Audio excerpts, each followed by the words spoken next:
All right, great to be back on the grass, working, getting prepared for the Falcons coming in here. And I just always love getting back to Wednesdays, the work that goes into it, the focus of the guys, being able to work together. And, that's what always just brings us back. It's the work, it's the preparation and having the discipline to continue to build this team and work together and communicate. Dave,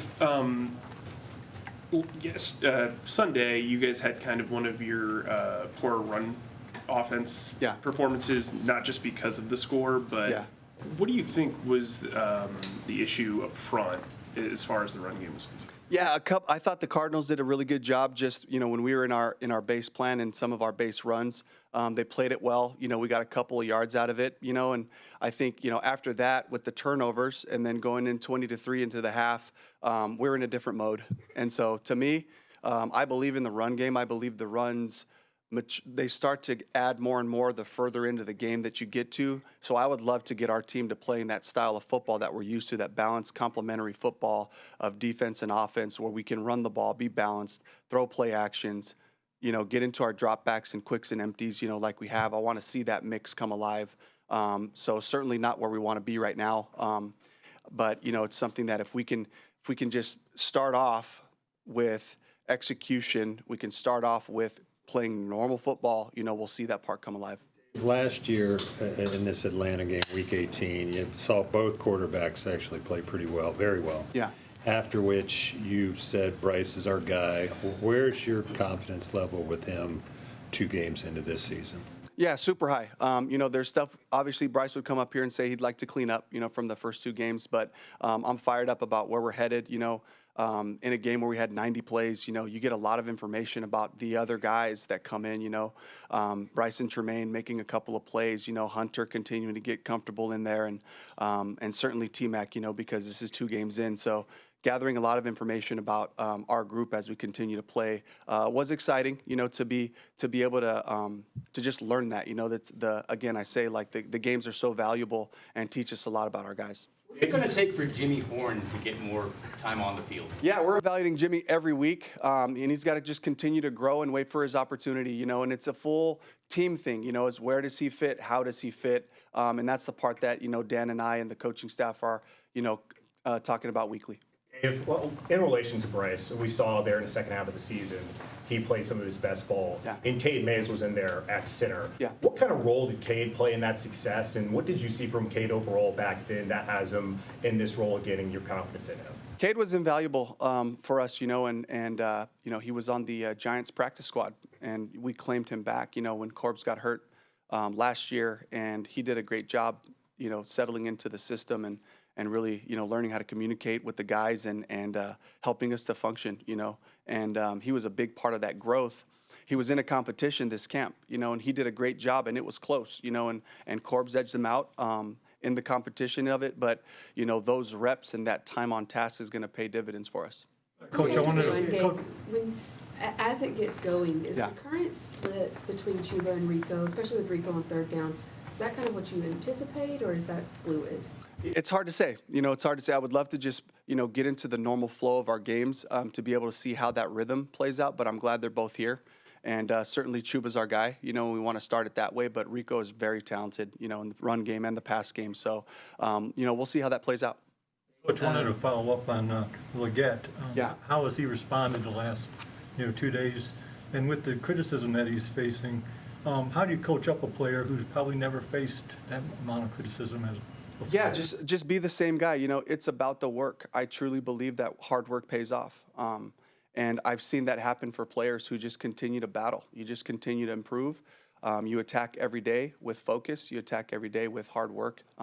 He's doing all the right things. And, we got his back. We're all encouraging him to just keep pushing forward, keep evaluating yourself on film, take the coaching points of it, and at the end of the day, have fun. Just go win. Go win like you know how to win. And I truly believe that's what he's going to be.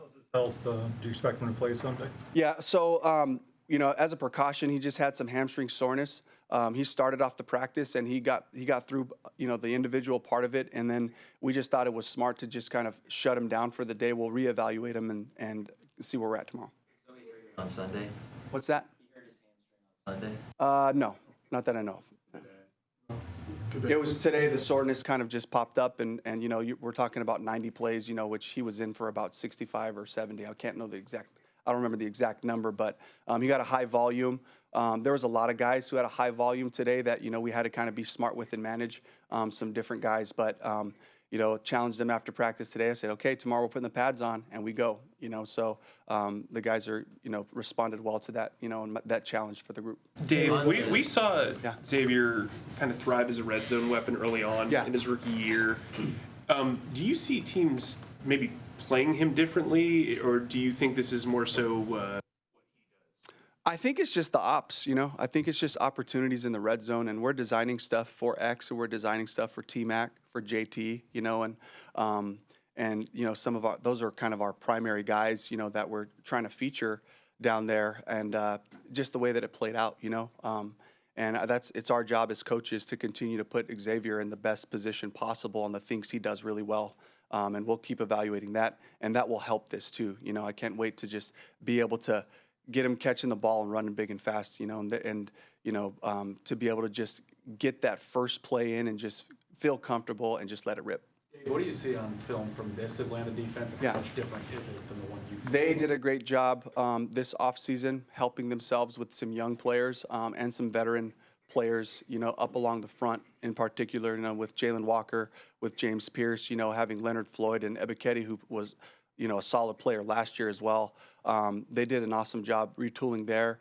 Xavier Watts is another guy that we really liked in the process, and Billy Bowman, who was really productive in college, is showing that he still has great hands, and he can make plays when he gets opportunities. So, and I'm just talking about the newcomers. Obviously Bates is still there, and we'll see on Terrell, but. This is a really good group, and I think the thing I admired about them last year, which is the same this year, is how hard they play and how they play together. I admire that. I admire teams when they fly around and they team tackle, and they're communicating and doing all those things. So that gives them, a chance to be, really successful on defense. You mentioned a lot of reps. Hunter Renfro played probably more football last week than he's played in a long time.